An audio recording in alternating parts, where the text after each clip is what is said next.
안녕하세요. 오늘은 비동사에 대해서 한번 생각해 볼게요. 비동사. 우리가 영어 배우면서 가장 맨 먼저, 가장 처음에 배우는 동사군이죠. 비동사. am이랑 is랑 are가 있다고 배우고요. 그쵸? 뭐, I'm a boy, you are a girl, 뭐, she is my friend, 뭐, 이런 정도의 수준에 나오는 문장들이 그 문장들이고, 이런 정도의 문장 수준에 나오는 동사군이죠. 이걸 어렵다고 생각해 본 사람들이 많지 않을 거예요. 비동사가 좀 어렵게 느껴진 적이 있으면 그나마 좀 영어를 더 공부를 좀 세부적으로 했던 사람이라고 저는 생각을 해요. 비동사를 어렵게 느끼는 사람들이 별로 없어요. 근데 비동사는요, 그렇게 만만하지 않아요. 우리한테는 어려워요. 왜 어렵냐면, 이 비동사 분들이요, 우리말엔 없어요. 비동사가 우리말에는, 한국어에는 이 비동사를 필요로 하질 않아요. 그러니까, 우리말에 1대1로 대응하는 개념이 없단 말씀이에요. 그러니까, 비동사의 카운트 파트너가 한국에는 없는 거죠. 그래서, 우리가, 외국어를 배울 때 가장 어려운 개념들이요. 우리말과 다른 거나, 혹은 우리말엔 없는 개념들이에요. 우리말엔 없는데 영어에는 있어요. 당연히 우리한테는 어려울 수밖에 없겠죠. 없다는 말이 어떤 의미냐. 우리가 I love you라는 문장을 볼게요. I love you라는 문장을 보면요. I는 나하고 매치가 되죠. You는 뭐예요? 너를 매치가 되죠. Love는 사랑한다로 1대1로 다 하나씩 한 단어 한 단어가 매치가 되는 거예요. 근데 이 형식과 비동사가 들어가 있는 옆에 문장 볼게요. She is pretty. 이거 문장 모르는 사람 아무도 없어요. 다만 이 문장을 분석해 보면요. she는 주어죠. 주어예요. 그죠? 왜 주어일까요? 주격이니까 주어예요. 그녀는이라고 하겠죠. is pretty인데 pretty가 뭐예요? pretty가 예쁘다잖아요. 예쁘다 이렇게 표현했을 때잖아요. 얘를 예쁘다라고 놓고 보니까 is에 대한 해석값이 있다 없다? 없는 거예요. 왜? 우리말에는 이 형식 문장 만들 때 저 비동사가 필요하지 않아요. 중국어도 그래요. 중국어도 저 비동사가 없어요. 베트남어도 비동사가 없어요. 근데 영어엔 있는 거예요. 우리말에 없는 개념을 배우는 게 가장 어려운 거예요. 근데 우리가 실제로 제가 이런 말씀 드리기 전에 비동사를 갖고 어려워 본 적이 있다 없다? 없어요. 왜?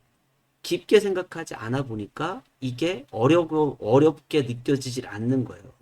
아래 문장들이 예문들일 수 있는데 I'm Korean, 그죠? You are a student, he is tall, we are healthy, you are diligent, they are friends. 이런 문장을 보면서 저걸 굳이 우리가 해석해 보려고 노력해 본 적도 없거든요. 해석이 필요 없죠. 그냥 보면 딱 알 수 있는 정도의 수준의 영어 문장이니까 그냥 넘어가는 거죠. 근데 비동사가 이렇게 변하면 어떨까요? 여기서 보는 것처럼 얘는 뭐예요? Let it be예요. Let it be. 그죠? 비틀즈의 가장 유명한 노래 제목 중에 하나죠. Let it be 한번 해석해 볼까요? Let it be. 혹은 전에 한번 다뤘었지만 Let's be. Let's be. Let's be를 해석하면 어떻게 해야 될까요? Let's go를 해석하지 못하는 사람 없어요. Let's go. 그쵸? 가자. Let's play. 놀자겠죠. 그쵸? Let's. 뭐가 있을까요? Let's love. 사랑하자. 뭐 이럴 수도 있고요. 공부하자. Let's study. 영어 공부하자. Let's study English. 이렇게 하면 되잖아요. 그럼 아까 우리가 지금 배우고 있는 비동사가 이렇게 오면 Let's be라고 하면 이건 무슨 뜻이 되는 거예요? 여기서는 좀 어려워지죠. 그쵸? 비동사가 저렇게 이 형식 문장에 그냥 들어가 있는 이런 형태들일 때는 어려워 보이지가 않는 거예요. I was busy. 난 바빴었대. 그렇죠? The house was small. 그 집은 작대. 이거 어려워 누가 어려워하겠어요. 하지만 여전히 저 문장에서 파생되어져는 나오는 문장들 이런 문장들인 거예요. Let it be. 어려운가요? 쉬운가요? 어렵죠. Let's be. 어려워 쉬워요? 어려워요. 이건 또 유명한 문장이죠. To be or not to be. 햄릿의 대사죠. 햄릿 대사. To be or not to be, that's the question. 그죠? 이거 우리말로 어떻게 해석해요? 사느냐 죽느냐, 사느냐 죽느냐, 그쵸? 사느냐 죽느냐, 그것이 문제다. 근데 왜 to be가 왜 살고 왜 not to be가 죽는 게 되느냐 이거예요. 분명히 그렇게 우리말로 번역을 했을 땐 번역자들의 의도가 있겠죠. 그쵸? 이게 비동사가 우리말엔 없는 개념이기 때문에 어렵다는 얘기예요. 비동사를 이제 비동사가 어떤 것인지 한번 볼게요. 비동사는요, 문장 내에서 이룰 수 있는 문장의 형태는 두 가지밖에 없어요. 1형식과 2형식. 우리가 저번 시간에 5형식 문장이 5형식 배웠죠? 1형식은 주어, 동사로 이루어져 있고요. 2형식은 주어, 동사, 보어로 이루어져 있어요. 3형식은 주어, 동사, 목적어로 이루어져 있죠. 4형식은 주어, 동사, 간접 목적어, 직접 목적어로 이루어져 있어요. 그쵸? 직접 목적어. 5형식은요, 주어, 동사, 목적어, 목적, 보어로 이루어져 있는 거예요. 이게 문장 5형식이죠. 이 문장 5형식은 저랑 같이 영어를 하면 끊임없이 반복돼요. 끊임없이 반복되는 거예요. 우리는 영문학을 배우는 게 아니라 영문학을 배우는 게 아니라 영어, 즉 말을 배우는 거거든요. 그죠? 우리가 학교에서 국어 시간에는 우리가 국어라는 한국어라는 한국어를 배우고 있을까요? 국문학을 배우고 있을까요? 우리는 국어 시간엔 국문학을 배우는 거예요. 국어의 문학을, 우리나라의 문학에 대해서 배우고 있는 거예요. 시에 대해서 배우고 거기서 쓰인 표현들에 대해서 배우고, 그쵸? 그 안에 담겨진 의미나 이런 것도 배우잖아요. 근데 우린 영어를 배우는 거잖아요. 말을 배운다는 건요, 무한 반복이 존재하는 거예요. 아기가 처음 태어나서 엄마라는 말 한 번을 하기 위해서는 뭐 속으로 5,000번, 10,000번을 속으로 겨우 수만 번을 연습한 이후에 겨우 그 말 한마디가 나온다고 하잖아요. 마찬가지예요. 우리가 영어를 배울 때도요, 계속해서 나오는 아주 기초적인 문법들이 있어요. 이 기본적인 문법들을 완전히 내어가 체화시킬 때까지는 무한 반복이 이루어져야 돼요. 반복, 그러니까 매번 문장에서 그런 반복이 이루어지다 보면 어느 순간엔 더 이상 반복하지 않을 정도로 그건 확실하게 알겠죠. 그리고 반복이 덜 되는 좀 어려운 구조, 어려운 문장들은 조금 덜 익숙해지겠죠. 하지만 그 또한 별도로 잡아서 그 애들만 그런 정도 수준의 문장들만 더 집중적으로 본다고 그러면 나중에 그 문장도 쉬워지게 되겠죠. 그렇죠? 근데 처음부터 쉬운 문장을 쉽게만 보려고 보면 나중에는 어려운 문장이 가서 자기가 어떻게 할 수가 없는 거예요. 자, 비동사는요, 기본적으로 이 문장의 5가지 형식들 중에 1형식과 2형식만을 이룰 수 있어요. 1형식을 이뤘으니까 비동사가 1형식을 이루고 있을 때의 해석값이 존재한다. 존재한다. 얘가 2형식을 이뤘을 때 명사 보어가 왔다면 뭐뭐이다라고 해석하고요. 형용사가 보어 왔을 때 뭐뭐한 상태이다라고 해석하는 거예요. 자, 비동사가 1형식을 이루고 있다면 주어 동사 뒤에 나올 수 있다면 무엇이 나올 수 있겠어요? 부사가 나올 수 있겠죠. 왜?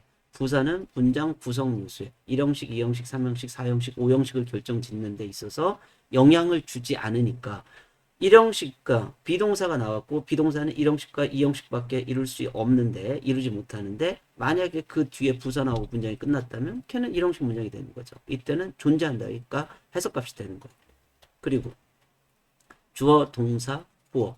만약에 비동사가 나왔고요. 조동사가 나왔고 비동사 뒤에 명사나 형용사가 나오고 있어요. 그때는 얘는 2형식을 이루고 있는 거죠.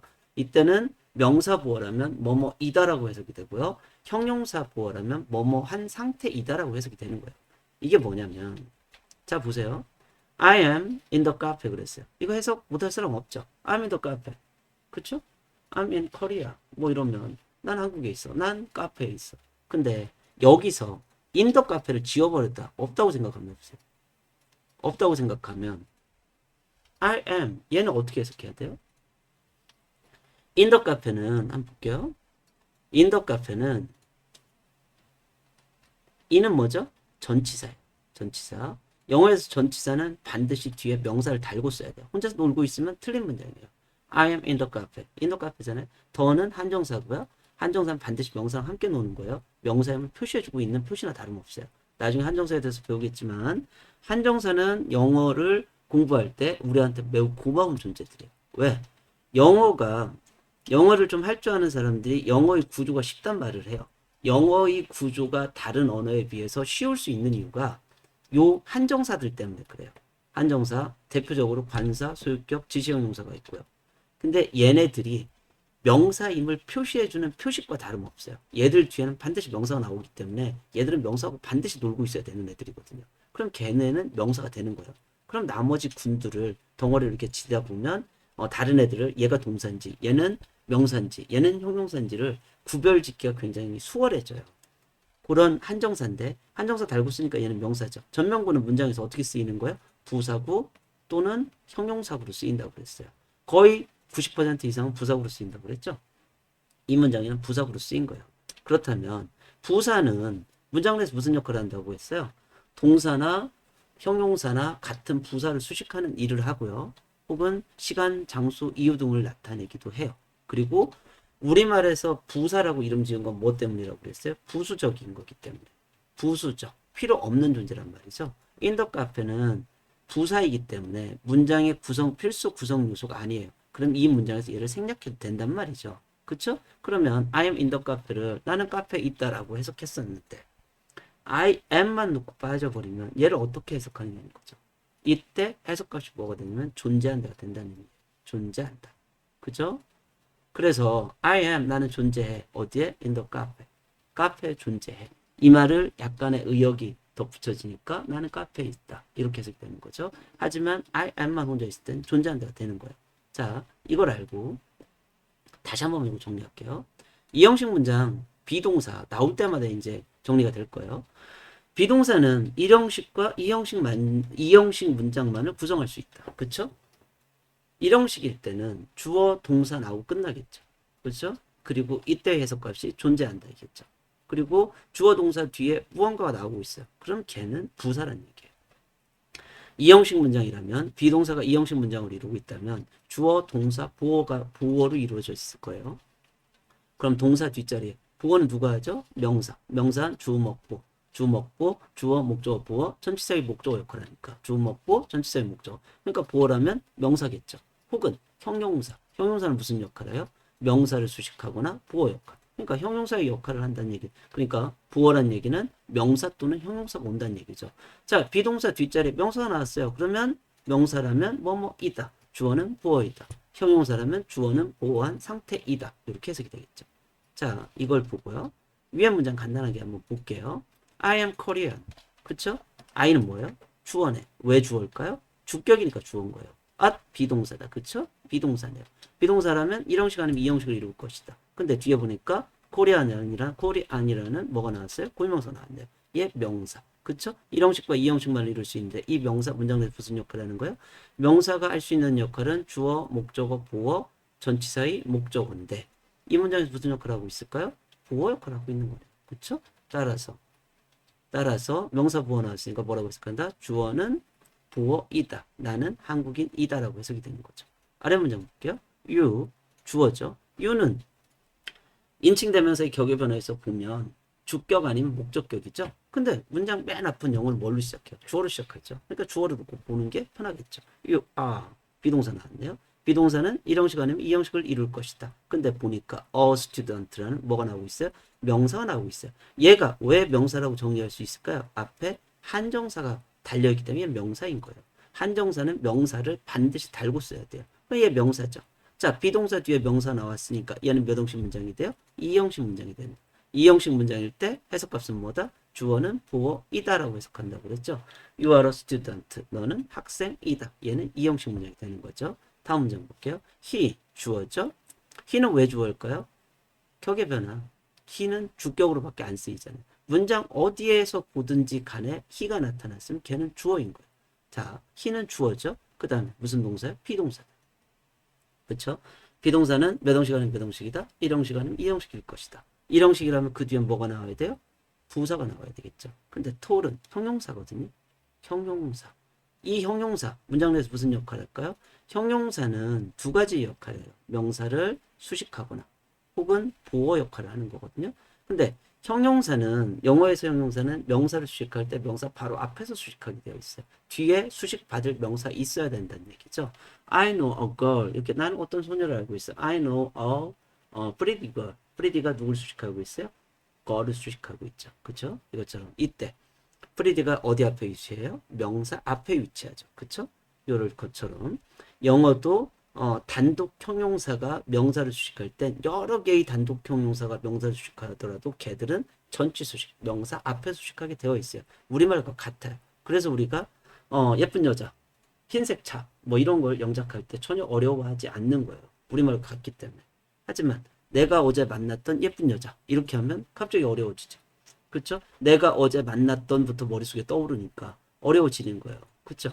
The pretty girl I met yesterday 이렇게 가야 되는데 I met yesterday가 뭐예요? 덩어리가 되니까 구나 절이 되니까 여기서는 절이죠. 요게 관계대명사 절인데 구나 절이 될 땐 영어는 뒤로 가는 거예요. 한국어는 아무리 앞에가 길어도 긴 형용사가 와도 내가 어제 만나고 뭐 여기 때 뭐하고 뭐저고 했던 여자는 그 예쁜 여자는 어디 있어요?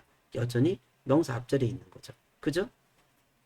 영어를 배울 때 우리가 쉽게 느껴지는 건 한국어가 쉬운 부분은 쉽게 느껴지는 거고 조금만 달라지면 어려워지는 거예요. 조금만 다른 건 어떻게 해야 돼? 우리는 영어를 배우는 거기 때문에 다른 건 어떻게 다른지를 인지하고 그 다음에 익숙해질 정도로 노력을 해야죠. 그죠? 그 과정이 반드시 필요한 거예요. 자, 이 문장 볼게요. He is tall. 그죠? 형용사예요. 비동사는 아까 말씀드린 대로 1형식 아니면 2형식으로 이루는데 뒤에 형용사가 나왔으니 형용사는 명사를 수식하거나 보호 역할을 해야 되는데 얘는 여기서 무슨 역할을 하겠어? 보호 역할을 하겠죠. 그쵸? 그는 이때는 해석 뭐 어떻게 한다? 주어는 보호한 상태이다. 그는 키가 큰 상태이다. 이렇게 되는 거예요. 근데 이걸 약간 우리식으로 의역하니까 뭐 어떻게 되는 거예요? 그는 키가 크다. 이렇게 되는 거죠. we 주어죠. 왜 주어예요? 주격이잖아요. 우리가 주격, 격의 변화 왜 배우느냐면 왜 암기하느냐면 우리가 격의 변화를 암기하는 이유가요. 우리가 보면 인칭되면서 격 변화 있죠? 이거 영어를 처음 배울 때 I, my, me, mine 저 이거 다 외우는지 저도 잘 모르겠어요. I, my, me, mine 그죠? You, your, you, yours 이거 엄청 외우거든요. He, his, him, his 이걸 왜 외우냐면 주어인지 목적어인지 소유격인지 소유대명사인지 저 소유대명사도 왜 배우는지 나중에 한정사에서 배울 거예요. 이걸 구별짓기 위해서 이걸 배우는 거예요. 근데 이걸 한 번도 실제로 영어 공부할 때 써본 적이 별로 없죠. 그냥 저걸 머릿속에 암기해놓고 그냥 쳐박아 두고 있는 거예요. 우리가 문법을 배우는 목적은 뭐냐면 실제 내가 만나는 문장에서 내가 배운 문법을 활용하기 위함이에요. 그 문법으로 배워서 문법이나 하나의 카테고리에 만들어서 그걸 지식으로 쌓아놓기 위해서가 아니라 내가 만나는 영어 문장에서 그걸 적용하기 위함이에요. 그리고 우리가 쉬운 문장부터 배우는 건 그 문법을 적용하는 법을 배우는 거예요. 그래 놓고 나중에 어려운 문장을 만났을 때 쉬운 문장에 내가 갖고 있는 문법적 지식을 적용했던 것처럼 어려운 문장에서도 적용해 가는 과정을 하는 거죠. 자, 볼게요. we, 주어예요. 왜 주어요? 주격이니까 주어죠. 뭘까요? 비동사다. 비동사는 몇 형식 아니면 몇 형식이에요? 1형식 아니면 2형식일 것이다. 1형식이라면 뒤에 뭐가 나와요? 부사가 나오겠죠. 문장 구성 요소에 영향을 주지 않는. 근데 2형식 문장이란 명사 또는 형용사가 올 거예요. 할 때는 이게 뭐예요? 형용사죠. 그렇죠? 형용사니까 얘가 무슨 역할을 하겠어요? 보호 역할을 하죠. 왜? 형용사는 명사를 수식하거나 보호 역할밖에 하지 못하는데 뒤에 수식받을 명사가 있더라 없더라? 없더라. 영어에서 단독 형용사는 전치 수식, 명사 앞에서 수식하는 게 원칙이에요. 그죠? 구나 절이 되면 명사 뒤로 가서 덩어리가 되면 명사 수식하고자 하는 명사 뒤로 가서 후치 수식의 원칙이에요. 요게 다른 점이죠. 한국어는 아무리 길어져도 명사 절이 돼도 여전히 명사 앞에서 수식하지만 영어는 뒤로 가는 게 원칙이다. 언제? 구나 절이 돼서 길어지고 덩어리가 되면. 그쵸? 근데 여기선 healthy라는 단독 형용사가 왔는데 뒤에 수식받을 명사가 있어요? 없어요? 없다. 그럼 얘는 무슨 역할은? 명사 수식 못하네. 그럼 둘 중에 하나. 보호 역할이지. 형용사 보호. 자, 이 형식 문장 비동사 형용사 보호 나왔을 때 주어는 보호한 상태이다. 우리는 healthy. 뭐죠? 건강한 상태이다가 되는 거죠. you. 주어죠. 왜 주어예요? you는 주어 아니면 목적어예요. 근데 문장 맨 앞은 영어를 뭘로 시작해요? 주어로 시작하니까 얘를 일단 주어로 놓고 가는 거죠. you are 비동사네. 비동사의 복수형이죠. 그쵸? 복수형이고요. you는 단복수에다 몽땅 쓰이는 애들이죠. 그리고 영어가 반말이라고 생각하시는 분들이 있더라고요. 근데 예전에 이제 그 비정상회담에 나왔던 타일러가 어떤 방송으로 나와서 얘기하는 거 보니까 타일러 씨가 말하는 거 보니까 you는 반말이 아니래요. 존칭어라는 거예요. 사실 많은 사람들이 오해하고 있는 것 중에 하나가 우리말에 존댓말이 있잖아요. 그죠? 우리말에 존댓말이 있어요. 근데 중국어나 베트남어나 이쪽에는 존댓말이 있을까요? 없을까요? 없어요. 기본적으로 나보다 손이 연장자한테 하는 말이나 혹은 그 아랫사람한테 하는 말이나 이 표현이 같아요. 그래서 이걸 존댓말이 없다고 생각하는 사람들이 있어요. 하지만 존댓말은 어느 언어권에나 존재합니다.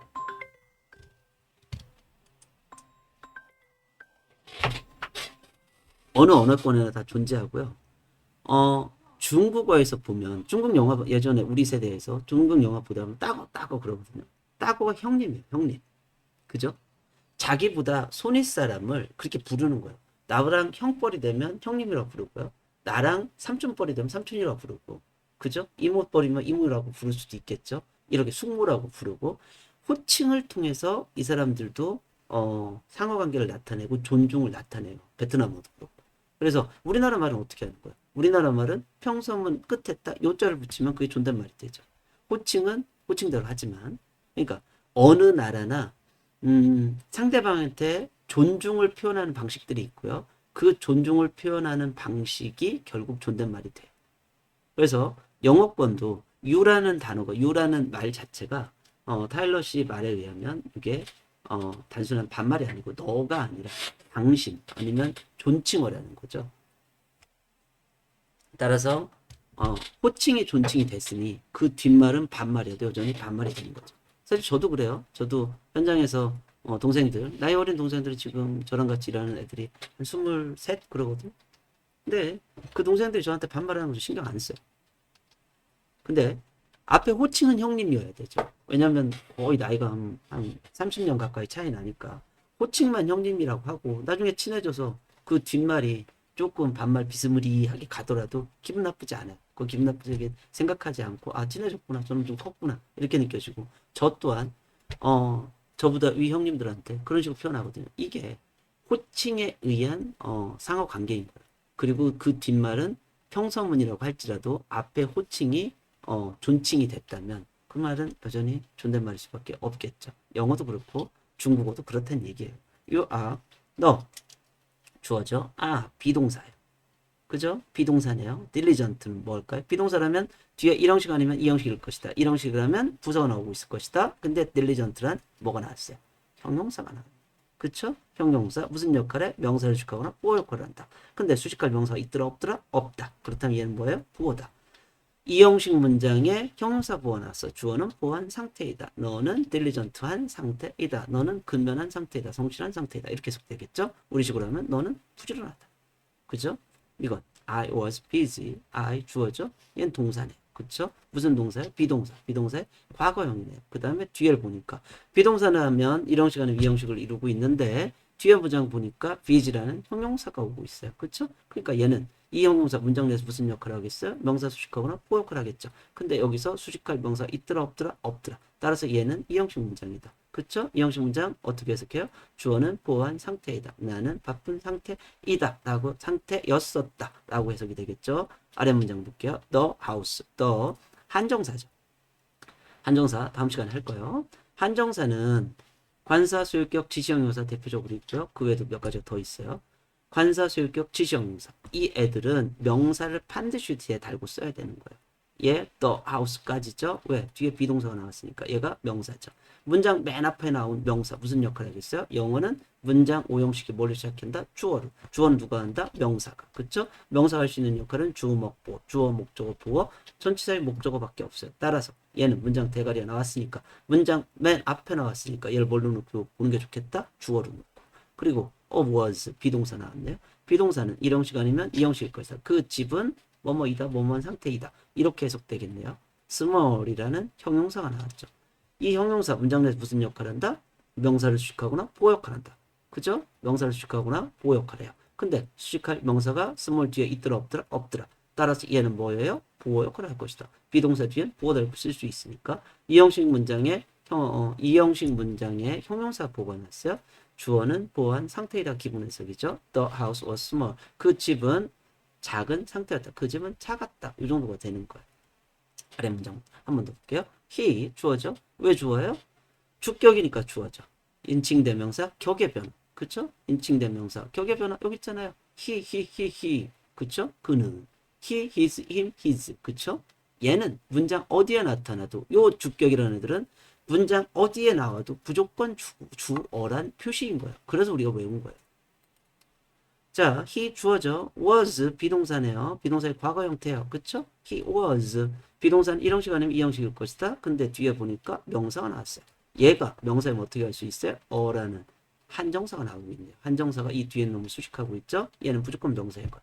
영어에 한정사, 관사, 소유격, 지시형용사 대표적으로 있고요. 이 애들은 반드시 뒤에 명사를 달고 써야 되는 거. 이 명사 무슨 역할을 할까요? 명사는 문장 내에서 주어, 목적어, 보어, 전치사의 목적어 역할을 해요. 근데 주어 역할 앞에 주어 나왔잖아요. 목적어인가 비동사에 대해 목적어 달 수 없죠. 그 다음에 전치사의 목적어인가 앞에 전치사 없죠. 뭐밖에 없어요. 보어들어. 그쵸? 그리고 얘와 얘의 관계는 동격 관계가 성립해야 되죠. 그는 그럼 이 형식의 명사 보어 나왔을 때 해석 어떻게 하죠? 주어는 보어이다. 근데 과거니까 주어는 보어였다죠. He was a doctor. 그는 의사였었다. 이렇게 해석되겠죠. 의사였었으면 지금 아니란 말인가요? 의사 자격증이 쉽게 안 날아가는 자격증인데. 자, 다음 문장 볼게요. we 주어죠. we는 주어죠. 왜 주어요? 왜 안 나오지? 자, we는 주어예요. 그죠? 왜 주어요? 주격이니까 주어죠. 그쵸? 또 한번 볼게요. 여기 있잖아요. 우리는 we, our, us, ours. 그죠? we, 주격이에요. 얘는 무조건 주어인 거예요. 문장 내에서. 문장 어디에 나타나든 고민하지도 말고 묻지도 따지지도 말고 무조건 주어인 거야. 주어죠? were는. 비동사의 과거 형태죠. 얘가 복수해서 were가 쓰였어요. 얘는 비동사. 동사네. 비동사는 몇 형식 아니면 몇 형식이다? 1형식 아니면 2형식일 것이다. 그쵸? 1형식 아니면 2형식이에요. 근데 뒤에 보니까 friends라는 명백한 또 명사가 나왔어요. 그쵸? 영어에서 s를 붙일 수 있는 경우는 두 가지가 있어요. 하나는 동사에 s를 붙일 수 있죠. 그죠? 또 하나는 명사에 붙일 수 있어요. 동사는 언제 s를 붙이죠? 주어가 3인칭 단수이고 동사의 시제가 현재일 땐 s를 붙여요. 그죠? 명사일 땐 카운터블 명사, 그러니까 셀 수 있는 명사의 복수형일 때는 s를 붙일 수 있죠. 어떤 단어의 기본형에다 s가 붙을 수 있는 경우는 영어에서는 두 가지 경우가 있더라. 하나는 동사에 s를 붙일 수 있더라. 언제 붙여요? 주어가 3인칭 단수이고 동사의 시제가 현재일 때. 명사는 언제 붙여요?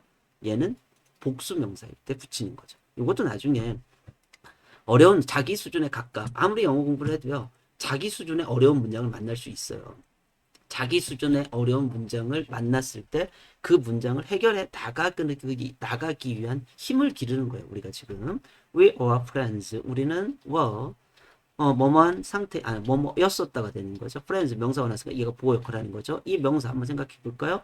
문장 내에서 명사는 무슨 역할을 한다고요? 주어, 목적어, 보어, 전치사의 목적어 역할을 할 수 있는 거예요. 근데 비동사 뒷자리잖아요. 동사 뒷자리에 주어가 있나? 없죠. 목적어인가? 목적어를 보려고 보니까 비동사는 1형식과 2형식밖에 못 이루잖아요. 1형식과 2형식밖에 못 이룬다면 목적어일 수가 없겠죠. 그리고 전치사의 목적어인가 보려면 앞에 프렌즈 앞에 전치사가 있어야 되는데 전치사가 없잖아요. 그럼 뭐밖에 없어요? 보호 역할밖에 없네. 그러면 이형식 문장에 비동사 뒷자리에 명사 보호가 났잖아요. 주어는 보어이다. 우리는 친구였었다. 이렇게 되는 거죠. 그쵸? 다음 문장 볼게요. you 주어죠. 왜 주어일까요? 주격이니까. 그쵸? 우어는 뭐예요? 비동사네. 동사네. 그쵸? 비동사의 과거형을 쓴 거예요. 비동사는 몇 형식이면 몇 형식이다? 1형식 아니면 2형식일 것이다. 1형식이라면 뒤에 나오는 뭐여야 돼요? 부사여야 되겠죠? 2형식이라면 명사 또는 형용사일 거예요. sick는 형용사죠. 아픈. 그쵸? 이 형용사 문장 내에서 무슨 역할을 해요? 보호 역할을 하겠죠. 왜? 형용사가 문장 내에서 할 수 있는 역할은 명사 수식과 보호 역할밖에 없어요. 근데 형용사가 영어에서 명사를 수식할 땐 반드시 뒤에 명사가 달려 있어야 돼요. 명사 앞에서 수식하는 게 얘가 원칙이거든요. 근데 뒤에 수식받을 명사가 있더라 없더라? 없더라. 따라서 얘는 보호 역할밖에 하지 못하는 거죠. 그쵸? You were sick. 너는 아픈 상태였었다. 그쵸? 다음 볼까요? day도 무조건 얘는 주어죠. 왜 주어일까요? 왜 주어겠어요? 뭐 단순하죠. day는 보세요. 3인칭일 때. 그쵸? 그것들은 주격이잖아요. 주격이니까. 그쵸? 이 주격. 주어일 때 주어의 자리에서만 day를 쓸 수 있는 거예요. their 소유격이요. them은 목적격이죠. theirs는 소유대명사고요. 그죠? 소유대명사 나중에 또 한번 해볼게요. day 주어네. 왜? day가 왜 주어요? 주격이니까. day도 문장 어디에서 만나든지 그쵸? 문장 중간에 있든 끝에 있든 얘는 무조건 주어인 게. 다음 우어 무슨 동사예요? 비동사네. 비동사의 과거형이에요. 동사 뒷자리 비동사가 이룰 수 있는 문장 형태는 몇 가지다? 두 가지다. 1형식 아니면 2형식이다. 따라서 이 문장은 이 형식 아니면 이 형식일 것이다. 이 형식이라면 뒤에 뭐가 나오고 있을 것이다? 부사. 왜? 부사는 문장 구성에 영향을 주지 않으니까. 근데 뒤에 보니까 레이시랑 뭐가 나오고 있어요? 또 형용사가 나오고 있네. 그쵸? 이 형용사. 형용사 문장 내에서 무슨 역할을 한다? 명사, 수식 혹은 보호 역할을 한다. 그쵸? 형용사가 명사를 수식할 땐 반드시 명사 바로 앞에 수식해야 된다. 근데 레이 뒤에 수식받을 명사가 있더라 없더라? 없더라. 그쵸? 그럼 이 명사 수식 역할을 해야 못해요? 못해. 그럼 무슨 역할밖에 못해? 보호 역할밖에 못하네. 그죠? 그러면 형용사 보호는 이 형식 문장 비동사 뒤에 형용사 나왔으니까 주어는 보호한 상태이다. 이렇게 해석이 되겠죠? 그들은 늦은 상태였었다. 이렇게 해석되겠죠. 그들은 늦었다. 이렇게 약간의 의역이 더해지면 그렇게 되는 거예요. 쉽죠? 그러면 지금 오늘 배웠던 걸 바탕으로 해서요. Let It Be를 한번 봐볼게요. Let It Be. Let It Be가 비틀즈 노래에 있는 거죠. 그죠? Let It Be. 한번 볼까요? 어떤 의미였을까? 누가 해석을 잘 해놨어요. 인터넷에 보면. The Beatles, Let It Be 가사 해석 따라 부르긴 해요. 그쵸? When I find myself. When I find 조건부사죠. 그죠? 조건부사죠. 조건부사절에서는 현재가 미래를 대신한다. 그쵸? 이 문장에서는 만약에 when I will find를 쓰면 틀린 문장이 되죠. when I find 내가 알아챘을 때, 내가 알았을 때, myself 나 자신을 알았을 때, in times 어떤 상황인 거죠. of trouble 어려움에 있는 어려움에 처음에 있을 때 my mother Mary죠. 이 mother Mary는 얘랑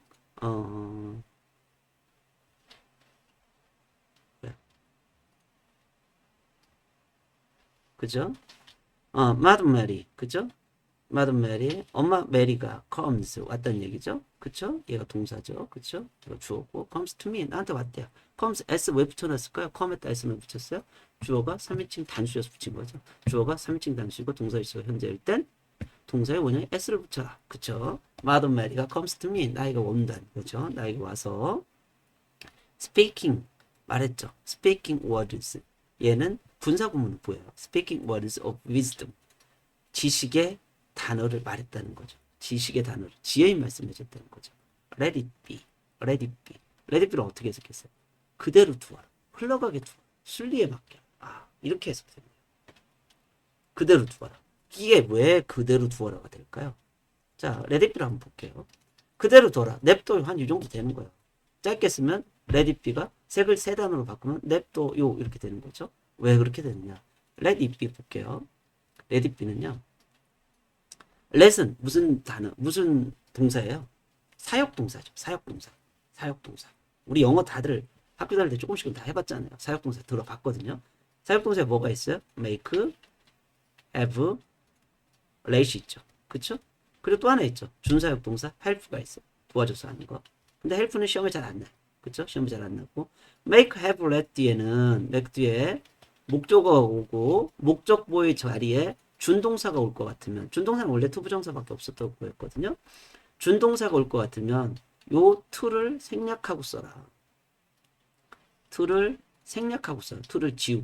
그죠? 원래는 투부정사 쓰는 건데 make, have 이 사역동사 요 군에서는 투부정사가 아니야. 투부정사에서 발음하기 나쁘니까 to를 날리고 써라. 그러니까 동사의 원형만 남았잖아요. 아까 to 붙어 있을 때 뭐라고 불렀다고 그랬어요? to 부정사라고 부르잖아요. 근데 to가 날라갔으니까 이제 더 이상 to 부정사라고 못하잖아요. 이걸 뭐라고 부른다? 원형 부정사라고 부르는 거야. 왜? 동사의 원형으로 만들어진 부정사이거든요. 왜 부정사인지는 준동사 편에서 할게요. 여기서 알아야 될 건 요게 let it be라는 게 오형식 문장이고 우리가 오형식 문장 배울 때 make, have, let을 배우잖아요. 여기서 make가 가장 강한 명령이고 have가 두 번째, let이 세 번째 이런 거 배웠었죠. 그리고 목적어 뒤에 목적보어가 오는데 목적어 뒤에 목적보어가 올 때 준동사가 온다고 하면 준동사는 원래 투부정사밖에 없었던 거예요. 투부정사 발음하기 나빠서 앞에 to를 날리고 그의 뒤에 발음을 굴린 게 ing로 굴린 게 동명사예요. To love you is happy. 너를 사랑하는 건 뭐 행복해. 이런 문장이 있어요. To love you가 발음하기가 나쁜 거예요. 영어권 애들 입장에서. 그걸 어떻게 하기 시작했다? loving you로 바꾸기 시작한 거죠. loving you. 이러니까 왠지 듣기도 좋고 왠지 감미로워지고 왠지 발음하기도 좋은 거예요. 그러니까 영어권 애들이 계속 투부정사를 없애고 싶어하는 경향들이 있어요. 그래서 I'm going to를 뭐라고 발음해요? I gonna라고 하죠. I want를 뭐라고 발음해요? 원래대로 얘기하면 I want, 난 집에 가고 싶어. I want to go home 이렇게 되잖아요. I want to go home. 우리 중학교 때는 그렇게 배웠어요. 제가 중학교, 고등학교 다닐 때는 우리 영어 선생님들께서 발음을 I want to go home, I want to study English 이렇게 말씀하셨어요. want to 그랬거든요. 근데 이걸 어느 순간 되니까 want to go home 이러죠. 그러다 지금 뭐라고요? I wanna go home이라고 그러죠. 왜? 트를 발음하기 나쁜 거예요. 트를 발음하려면 발음하면 더 세게 그 지점을 찍어줘야 되는데 얘네는 말을 한 번에 훅 뱉어내잖아요. 훅 뱉을 때 트가 딱딱 자꾸만 걸리는 거예요. 그래서 점점 더 동명사로 바꿔 쓰거나 아니면 이렇게 안 쓰는 언어군들이 생긴 거죠. 사역동사는 원래 투부정사 붙여 쓰는 건데 투를 날려 쓰는 거예요. 그죠? 이거 어떻게 하는 거예요? 주어는 목적어를 목적보호하도록 시켰다. 주어는 목적어가 목적보호하도록 시켰다. 주어는 목적어가 목적보호하도록 했다. 뭐 이 정도죠. let은 사실 허가하다, 할래, 뭐 이 정도 의미거든요. 자, 요게 오형식 사역동사였고요. 요걸 보고 let it be를 한번 봐볼게요.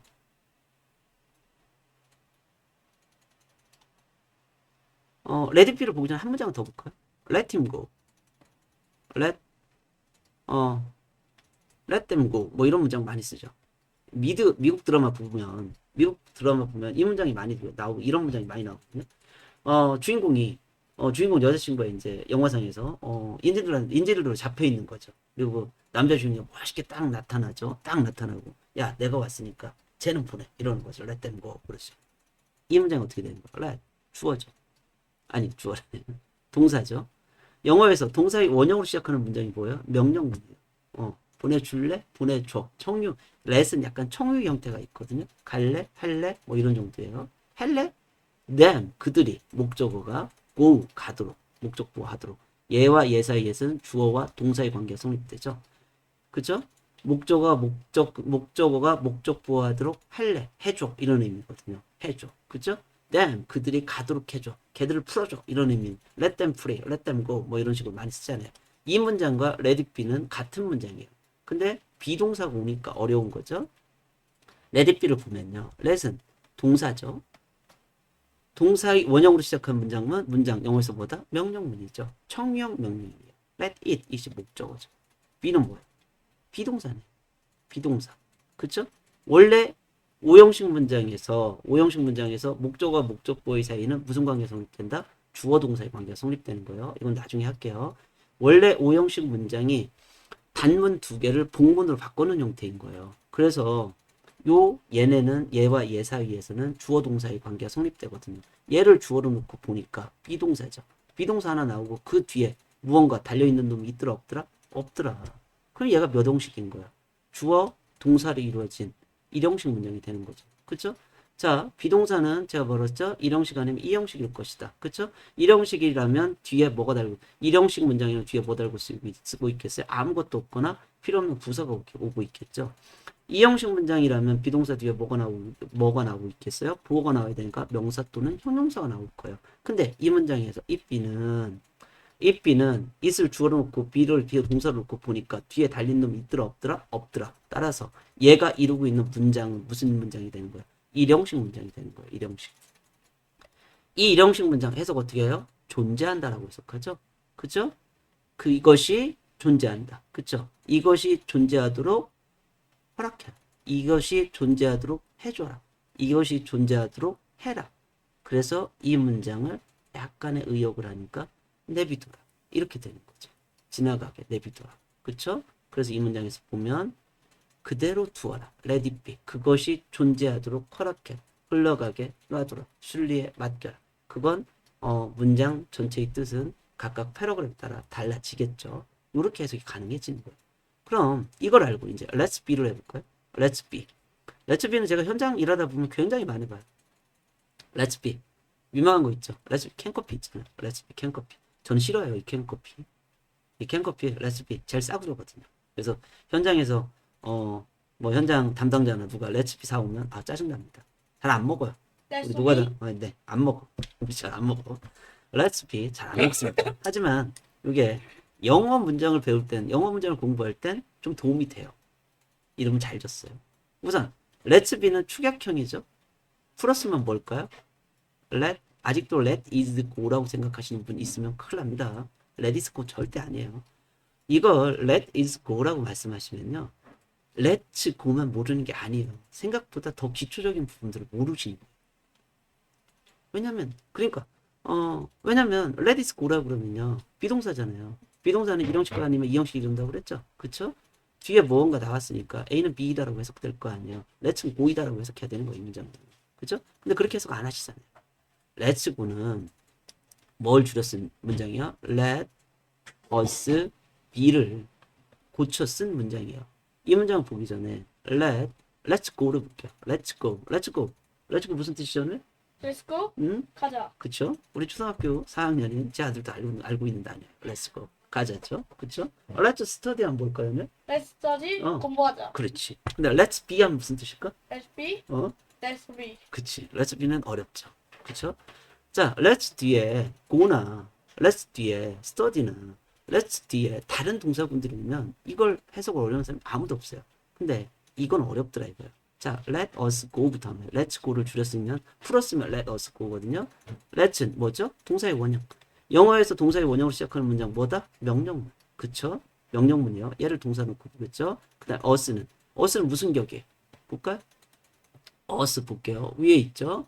we, our, us 무슨 격이죠? 목적격이잖아요. 그죠? 목적격이라는 말은 we라는 개념을 우리라는 개념을 목적어의 자리에 갖다 쓸 때 쓰라는 얘기예요. 목적어는 영어에서 두 가지가 있어요. 하나는 타동사의 목적어, 하나는 전치사의 목적어. 얘는 앞에 전치사가 있나요, 없나요? 없어요. 전치사는 반드시 뒤에 명사를 달고 써야 되는데 앞에 전치사가 없잖아요. 그럼 얘는 무슨 역할을 하겠어요? 목적어 역할을 하겠지. 누구의 목적어예요? let의 목적어죠. 우리를 허락해라요. 그리고 여전히 let은 사역동사이기 때문에 그 뒤에 주어 동사의 관계가 성립된다고 그랬죠? 주어와 동사의 관계. 우리가 가는 거죠. 우리가 가는 걸 할래. 우리가 가는 걸 할까? 우리가 가는 걸 허락해줘. 청유형. 그죠? 청유형 명령문이라고 해요. 그러니까 이게 갈까? 우리 갈래? Let's play. 놀을까? 그쵸? 이렇게 하는 거예요. 그럼 이제 우리가 보려고 했던 비동사 문장을 볼게요. 자, let be는 풀었으면 let us be가 됩니다. 그쵸? let us be가 돼요. let은 뭐예요? let은 동사죠. 동사의 원형으로 시작하는 영어 문장 뭐라고요? 명령문. 그쵸? 얘는 명령문이요. 뭐뭐 할까? 청명 명령문이라고 그랬죠? 다음 us. us는 언제 쓰이는 거예요? 목적어의 자리에 쓰는 거죠. 그쵸? 목적격이잖아요. 목적격. 따라서 얘는 목적어가 돼요. 영어에서 목적어는 두 가지예요. 하나는 타동사의 목적어, 하나는 전치사의 목적어. 전치사의 목적어라면 반드시 뒤에 전치사, 앞에 전치사가 있겠죠? 전치사 있나요, 없나요? 없어요. 그럼 얘는 뭐겠어요? 이 타동사 뒤의 목적어인 거예요. 그리고 let은 사역동사죠. 오형식 문장은 두 개의 단문이 하나로 연결되어 있는 거예요. 그래서 목적어와 목적보호 사이에서는 주어, 동사의 관계가 성립이 돼요. 이렇게 우리가 그쵸? 주어죠? be 동사잖아요. 비동사 나오고 그 뒤에 나온 게 있어요, 없어요? 없더라. 그럼 몇 형식 문장을 이루고 있는 거예요? 1형식. 그죠? 비동사가 1형식을 이루고 있으면 뭐라고 했어요? 비동사는 1형식 아니면 2형식을 이룰 것이다. 1형식일 땐 뒤에 부사가 나오거나 마침표 찍혀 있겠죠? 2형식이라면 그 뒤에 명사 또는 형용사가 나오고 있을 거예요. 하지만 여기 좀 보니까 뭐가 찍혀 있어요? 마침표 찍혀 있네. 그쵸? 그럼 얘는 몇 형식이다? 1형식이다. 1형식 해석과 뭐다? 존재한다. 그쵸? 우리가 존재한다잖아. 그쵸? 우리가 존재한다. 우리가 존재하는 것을 let해라. 우리가 존재하도록 할래? 우리가 존재하도록 허락할래. 우리를 있는 그대로 인정해줘. 이럴 수도 있고요. 그건 이 문장이 단어의 뜻이라는 건 영어 사전 찾아보면요. 단어의 뜻이 뭐 수십 개 있잖아요. have 하나 찾아보세요. have를 만약에 A4지 폰트 한 13 정도로 해가지고 만약에 인쇄를 한다고 그러면 A4지 한 100장도 넘게 나올 거예요. 그죠? 그 깨알 같은 글씨들 쫙 나오면 예문까지 포함해서 한 뭐 30장, 100장 나올 거거든요. 단어의 뜻이라는 건 그 단어가 어떤 문장에 속해 있느냐에 따라 뜻이 달라지는 거예요. have가 무조건 가지고 있다가 아닌 것처럼. 그쵸? make, have, let에 보면 시키다 하잖아요. 그쵸? 사역동사. have의 뜻이 결정이 되는 것처럼 그러니까 단어가 어떤 문장에 들어가냐에 따라서 뜻이 달라지는 것처럼 문장이란 건 결국 패러그래프에 속해 있는 거예요. 문맥 속에 있는 거죠. 그 문맥에 어떻게 존재하느냐에 따라서 그 행간에 따라서 그 의미는 달라질 수 있겠죠. 그쵸? let's be도 마찬가지죠. let's be도 어떻게 해석되냐면 저 단 문장만 보고 정확하게 이게 정답이다라고 얘기할 수는 없고 저 문장이 어떤 형태의 패러그램에 들어가 있는 따라서 뜻은 약간 가변적일 수 있겠지만 우리가 존재하도록 내비둬라. 이런 정도인 거예요. 우리가 존재하도록 해라. 우리를 내비둬라. 우리를 있는 그대로 인정해라. 뭐 젊은이들 할 수 있는 말이죠. 이런 의미인 거예요. 다음은 to be or not to be 이거 볼게요. to be or not to be가 유명한 셰익스피어의 소설이죠. 거기 햄릿에 햄릿 왕이 나와서 하는 대사예요. to be or not to be. 제가 옛날에 고등학교 다닐 때 맨투맨 보면 이 단어가 있었어요. 이 문장이 있어요. to be or not to be. 제가 학교 다닐 때 이 문장을 이해했을까요? 못했을까요? 못했죠. 제가 만약에 고등학교 때 지금 제가 알고 있는 정도의 영어 문법 실력을 갖고 있었다 그러면 제 삶이 지금 같지는 않을 것 같아요. 지금하고는 또 다른 삶을 분명히 살고 있을 거예요. 근데 그때 몰랐어요. 제가 지금 여러분들한테 이야기하는 이런 걸 아는 건 제 나이 한 30대 초반? 중반? 초중반을 요때쯤 알게 됐던 개념들이에요.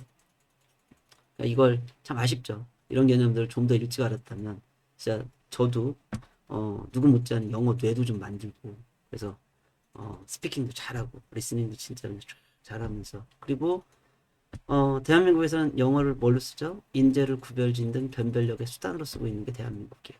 구급 공무원 시험을 볼 때 그토록 어려운 문장들을 어려운 해석들을 어려운 문법 문제를 풀어야 될 이유가 하등 없어요. 그 사람들의 업무만 놓고 본다 그러면 내가 만약에 구급 공무원 돼가지고 동사무소 일하고 있어 노랑머리 외국인이 왔네 와가지고 나한테 뭘 말을 해 그럼 뭐라고 하겠어요? 등본, 프리즈 그러겠죠? 그럼 난 뭐라고 하면 돼요? How many copy do you need? 이 정도 하면 되는 거예요.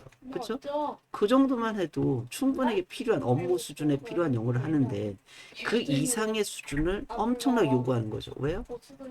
인재를 구별짓는 변별력의 수단으로서 영어를 쓰기 때문에 그래요. 네, 룰은 누가 만들어요? 가진 자들이 만들죠. 힘 있는 자들이 룰을 만들기 때문에 그 만들어진 룰에서 우리가 생존하기 위해선 어떻게 해요? 그들이 영어를 변별력의 수단으로 쓰고 있는데 영어를 잘해야 되죠. 근데 그때 제가 만약 학교 다닐 때 지금 제가 여러분들한테 말하고 싶은 이런 부분들을 알았다면 저희 삶은 또다시 많이 바뀌었을 거라고 저도 생각을 해요. 근데 너무 늦게 알았어요. 자, to be or not to be. 아까 말씀드린 대로 제가 보던 맨투맨 기본 영어, 종합 영어 책에 있었어요. 이해한 적이 한 번도 없어요. 근데 지금 보면 to be or not to be예요. 그죠?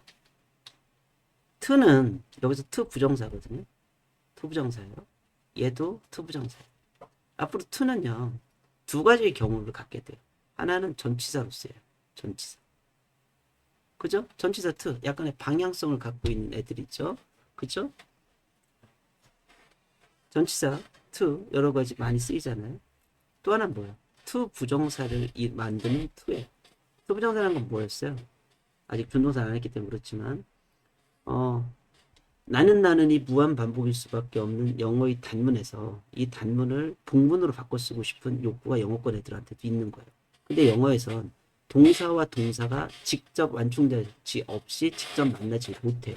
그래서 동사와 동사가 한 문장 내 한 마침표 안에 두 개의 동사가 들어가려면 절과 절이 두 개가 만나는 거잖아요. 그러려면 접속사를 껴서 쓰든지 아니면 접속사를 안 끼고 쓰려면 얘를 준동사로 바꾸는 거예요. 나는 원한다. 라는 한국 문장이 있어요. 나는 원한다. 나는 의사가 될 것이다. 라는 문장이 있어. 두 가지 문장. 그럼 이걸 어떻게 해요? 우리는 하나의 문장으로 줄이죠. 나는 의사가 되기를 원한다. 어쩌고저쩌고 하기를. 어쩌고저쩌고 할 것을. 하는 것을. 이런 식으로 우리는 준동사로 변환을 시키는 거예요. 영어도 이렇게 한다는 거죠. 이런 욕구가 있는 거죠. 그쵸? I want. 나는 원한다죠. I will be a doctor. 이렇게 돼 있잖아요. 그러면 두 가지를 하나 바꾸면 어떻게 돼요? I want to be a doctor가 되는 거죠. 그죠? 이때 to be. 이때가 to 부정사인 거죠. 그죠? 근데 이 to be a doctor로 바뀔 때 앞에 to는 아무런 해석값이 없는 거예요. 얘는 해석의 의미가 없어요. 방향성이 없다는 거죠. 전치사가 아니기 때문에. 얘는 이 to 부정사 그러니까 절을 구로 바꿔줄 때 준동사로 바꿀 때 영어에서는 절과 절이 동사와 동사가 직접 만날 수 없기 때문에 하나를 앞에 to 완충장치인 to를 아무런 의미 없는 얘를 표시로서 갖다 붙이기 시작한 거예요. 그래서 얘를 to 부정사로 부르는 거거든요. 여기선 전치사람 뒤에 명사 달고 써야 되는데 be는 명사 형태가 없어요. be는 동사일 수밖에 없거든요. 동사의 원형으로밖에 안 쓰이거든요. 그럼 얘는 to 부정사일 수밖에 없죠. to 부정사가 이루고 있는 구문 몇 형식이다 얘가? 동사 나오고 그 뒤에 나와 있나요? 없어요. 그쵸? 5어는 뭘까요? 대등접속사죠. 이것도 뭐 나중에 무한반복해요. 대등접속사 대표적인 게 and, but, or죠. 나중에 무한반복할 때 잠깐만 해볼게요. and, but, or예요. 대등접속사에서 반드시 확인해야 될 건 뭘까요? 대등접속사는 반드시 확인해야 될 게 병치관계. 병치. 병치란 뜻이 뭘까요? 병, 같을 병자예요. 치는 위치시키다는 치자죠. 그쵸? 같은 것을 위치시킨다. 그럼 무엇이 같은 걸 위치시키는 걸까요? 병치란 말이에요. 품사가 같은 것을 위치시키는 거예요. 형태 병치가 아니에요. 여기서는 지금 이 문장 to be or not to be 이 문장에서는 형태적으로 투부정사 썼지만 투부정사 안 쓰고요. 투부정사 나오고 그 뒤에 일반 명사 나올 수도 있단 말이에요. 그죠? 일반 명사 나올 수 있다는 얘기예요. 대등접속사 and but ore는 반드시 확인해야 될 게 병치 관계다. 근데 여기서는 투부정사와 투부정사의 병치죠. 근데 이건 투부정사의 투부정사가 병치가 아니라 이 보면 이 여기선 명사로 봐야 되나? To be or not to be 죽느냐 사느냐 그쵸? That is the question. 얘가 명사로 쓰였다고 봐야 되겠네요. 투부정사 명사인용법으로 대신 주어의 역할을 하고 있는 거니까 주어의 역할을 하고 있는 것을 보이니까요. To be or not to be 여기서 보면 얘가 to 부정사고 동사 나오고 그 뒤에는 지금 나온 게 없잖아요. 그죠? 얘는 to 부정사 구문 두 개가 섞여 있는 거거든요. 이렇게. 그럼 얘가 비동사가 동사가 나오고 끝났고요. 얘도 비동사가 동사가 나오고 끝난 거예요. 그쵸? 비동사가 이룰 수 있는 문장은 1형식 아니면 2형식일 것이다. 1형식이라면 뒤에 마침표 찍혀 있거나 혹은 부사가 나오고 있을 것이다. 2형식이라면 그 뒤에 명사 또는 형용사가 나오고 있을 것이다. 이 문장에서 보니까 뭐가 찍혀 있는 것과 다름없어요. 마침표. 그럼 몇 형식 문장이에요? 1형식 문장이죠. 1형식 문장이에요. 비동사가 1형식을 이루고 있다. 해석가서 어떻게 한다? 주어는 존재한다. 주어가 존재한다. 주어는 빠져 있겠죠. 왜 생략했겠어요? 뭐 누구나 알 수 있는 나였으니까 뺐을 거예요. 그러니까 B가 존재하다로 해석이 되는 거죠. 존재할 것이냐? not to be. 투부정사의 부정은 not으로 하죠. not to be. 존재하지 않을 것이냐? 존재할 것이냐? 존재하지 않을 것이냐? That is the question. 그것이 질문이다. 그것이 문제다. 이렇게 해석이 되는 거죠. 그죠? 얘가 왜 죽느냐 사느냐가 되느냐? 존재할 것이냐? 존재하지 않을 것이냐? 존재한다는 것은 곧 삶을 유지하는 것이고 존재하지 않을 것이냐는 건 삶을 유지하지 않는 거니까 이걸 의역하니까 죽느냐 사느냐가 되는 거죠. 그쵸? 이것도 to be or not to be도 이렇게 쓰면 쉽죠. to love or not to love. 그쵸? 이 문장 해석 못할 사람 없잖아요. 구조적으로는 같아요 달라요. 같잖아요. to study or not to study 그랬어요. 이 문장도 해석 못할 사람이 없죠. 공부할 거냐? 공부하지 않을 것이냐? It's your choice. 뭐 이럴 수 있죠. 공부하든지 말든지. 그건 니들 탓이지. 그런 것처럼 비동사는 절대 만만한 동사가 아니에요. 우리말에 없기 때문에 그렇죠. 하지만 원칙을 잡고 달려 들어가다 보면 다 잡히게 되어 있어요. 그리고 비동사는 처음에 이런 개념을 몰라서 못하지 이게 엄청나게 많이 반복되거든요. 엄청나게 많이 반복되다 보니 자연스럽게 익숙해질 수밖에 없어요. 그 과정을 앞으로 저랑할 거고요. 그리고 제가 지금 문법 강의를 올리고 있지만 제가 진짜 하고 싶은 강의는 문법 강의가 아니에요. 이 문법 강의는 제가 하고 싶은 강의를 하기 위한 기본 문법을 좀 썰을 풀고 있는 거고요. 제가 다루었던 이 문법 내용들은 앞으로 제가 이제 독해 강의를 할 건데 독해 강의에서 아주 무한 반복이 될 거예요.